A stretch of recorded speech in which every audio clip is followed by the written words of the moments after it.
जंगल में ठंडी का मौसम दिन ब दिन बढ़ते जा रहा था।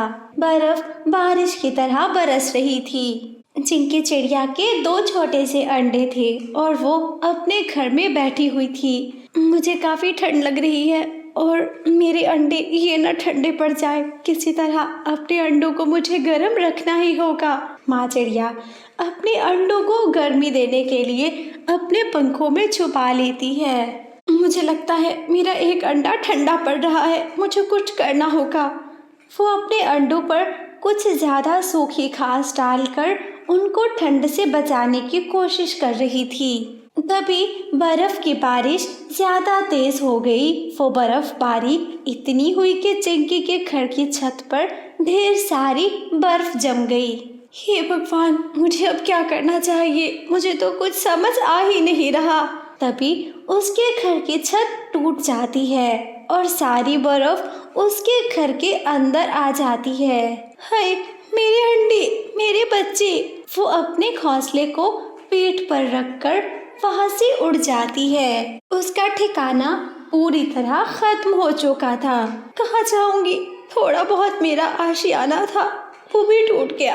मैं अब अपने बच्चों को ठंड से कैसे बचा पाऊंगी? ये बर्फबारी, ये मेरा शरीर जमाती जा रही है और मेरे अंडों का क्या हाल हो रहा होगा। माँ चिड़िया अपने अंडों को लेकर इधर उधर जाती है। सबसे पहले वो तोते के घर पर दस्तक देती है। तोते भैया, तोते भैया, मैं काफी मुसीबत में हूँ, मेरी मदद कर दे। मगर तोता और तोती गरम कंबल लपेटकर सो रहे थे। उनकी आंख नहीं खुलती। चिड़िया अपने दोस्त कबूतर के घर जाती है। कबूतर भैया, कबूतर भैया, मेरे लिए दरवाजा खोल दे, मैं बहुत मुश्किल में हूँ। वो भी अपने घर में कंबल पहनकर साथ में चाय के कप, आग भी जल रही थी, आराम से बैठकर टीवी देख रहे थे। चिड़िया की ठंडी आवाज किसी के कानों में नहीं पड़ रही थी क्योंकि सभी अपनी दौलत के नशे में मगन बैठे हुए थे। थक हार कर चिड़िया उदासी में दूसरी दिशा में जाती है। वहां पर एक बड़े पेड़ की खोखड़ में काफी बड़ा सुराख था। मैं तो बाहर बैठ जाऊंगी, अपने अंडों को इस खोखड़ में डाल देती हूँ। अगर किस्मत हुई तो मेरे अंडों को नहीं लगेगी सर्दी और बच जाएंगे मेरे बच्चे। वो जैसे ही खोखड़ के अंदर जाती है, वहां पर एक बड़ा सांप था। हाय, मेरे बच्चे, नहीं, यहाँ नहीं। तभी चिड़िया चुपके से वहां से निकल जाती है। अरे, आज तो मेरी मुसीबत खत्म ही नहीं हो रही। जहाँ भी जाऊं कोई ना मेरे अंडों को रखने के लिए राजी है और ना कोई मुझे रखने के लिए। चिड़िया पेड़ के बीच वाली टहनी पे जाकर बैठ जाती है। अपने पंखों से अपने अंडे को गरमाइश देने की कोशिश कर रही थी। मेरी रात कैसे गुजरेगी? ये तो दिन है, दिन में कोई भी पक्षी बाहर नहीं निकल रहा, कोई मेरी तरफ देखना भी गवारा नहीं कर रहा। मुझे रात के लिए कोई ना कोई आशियाना बनाना ही होगा। अपने अंडों को पेड़ के पत्तों में छुपा देती है और उन पर कुछ घास डाल देती है। चिड़िया अपना आशियाना बनाने के लिए, मेहनत करने के लिए चली जाती है। जाते जाते वो इंसानों की बस्ती में जाती है। किसान की पत्नी भी ठंडी में आग जलाकर बैठी हुई थी। माँ जी, मुझे आपसे एक जरूरी काम है, प्लीज मेरी मदद जरूर कीजिएगा। हाँ चिड़िया, बोलो क्या हुआ? इतनी ठंड में तुम अपने घोंसले में क्यों नहीं बैठी? बस क्या बताऊँ आपको, मेरा घोंसला टूट गया है, मेरे दो अंडे भी हैं, मुझे उनके लिए अभी अभी घर बनाना होगा। सूखी घास और पत्ते तो कहीं नहीं मिल रहे। हाँ चिड़िया, तुमको जरूर कुछ अलग करना होगा, ऐसे में तो तुम्हारे अंडे ठंडे पड़ जाएंगे।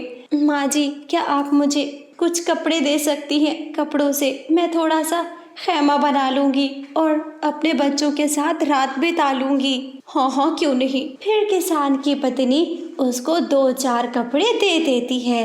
चिड़िया वो कपड़े लेकर वापिस अपनी जगह पर आ जाती है। इस बार चिड़िया पेड़ पर घोंसला नहीं बल्कि नीचे ही बर्फ के ऊपर तंबू लगाने वाली थी। चिड़िया अपना खैमा तो बना लेती है, मगर उस खैमे पर भी अब बर्फ जमते जा रही थी। अपने अंडे और घोंसला लेकर वो खैमे में आ जाती है। कुछ सुख का सांस लिया मैंने।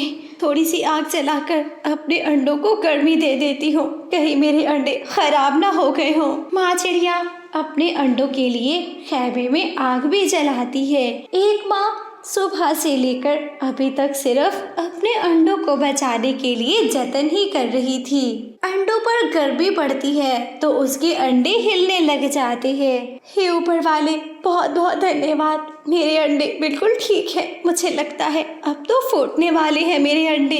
तभी उसके अंडे फूटते हैं और अंडों में से 2 बच्चे निकलते हैं, लाल पंखों वाली बेटी और फिर सुंदर से गुलाबी पंखों वाला उसका बेटा निकल कर आता है।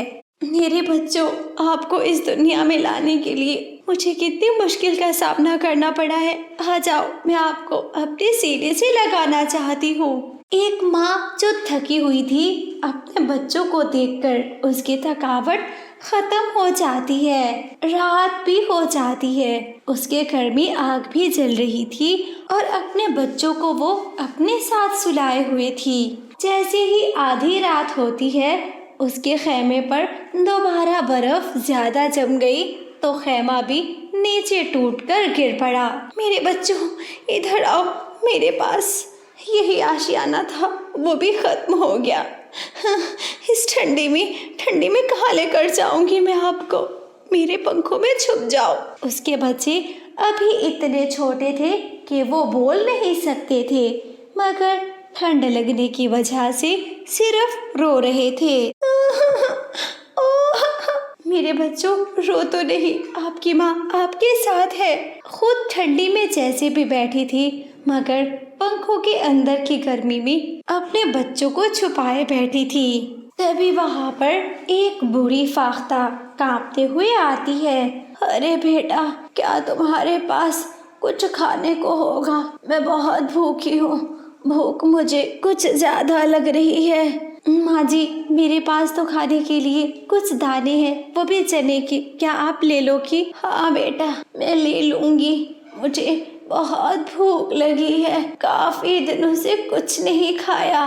माँ जी, आप चिंता मत करो, आप यहाँ पर बैठो। वो मेरा तंबू नीचे गिर गया है, तंबू को उठाकर मैं दाना आपको ला देती हूँ। माँ चिड़िया जतन करके वो जो कुछ दाने चने के घर में रखे थे वो बूढ़ी फाख्ता को दे देती है। बेटा, क्या तुम्हारे घर में तुम्हारे खाने के लिए कुछ बचा है? नहीं माँ जी, पर आप चिंता मत करो, आप तो बूढ़ी हो, मैं फिर से कमा लूंगी, आप ये खा लो। वो बूढ़ी फाख्ता चने के दाने खा लेती है।